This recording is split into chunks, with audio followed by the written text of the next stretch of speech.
And with that, let's bring in Gordon Chang, author, columnist, and speaker. Gordon, welcome. It's good to have you with us tonight. So how significant is this incursion into Taiwan's airspace? The benign interpretation is that this is just China huffing and puffing. Remember, on October 1st, it marked 72nd anniversary of the founding of the People's Republic.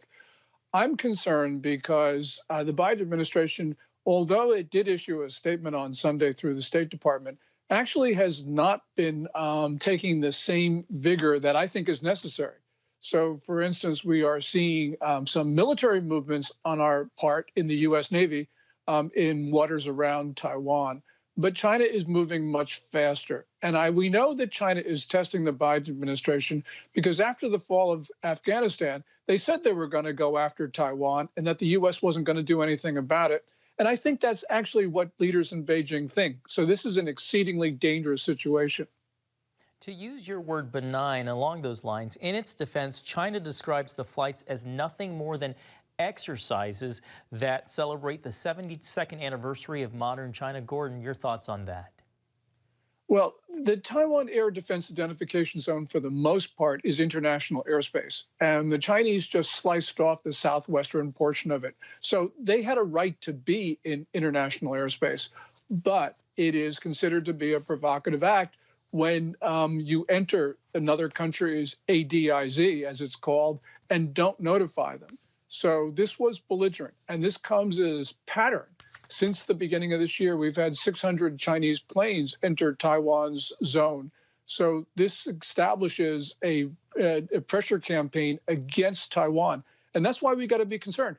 The Global Times, which is controlled by the Communist Party's People's Daily, actually said war risk is real. And so we got to take them at their word. Now, Gordon, how likely do you think war would be?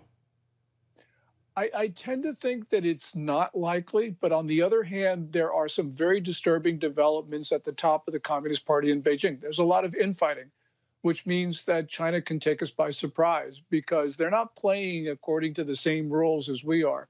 So we shouldn't be surprised if we end up in history's next great conflict. The Biden administration is just not deterring China. We know that from China's words. That's what makes this a time where we have to be extremely concerned about the inadequate response from Washington. So, Gordon, if the Taiwan-China conflict devolves any further, what role does the United States play with regard to its responsibility towards Taiwan?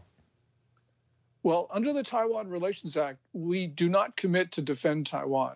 All we do is we commit to sell them weapons so that Taiwan can defend itself.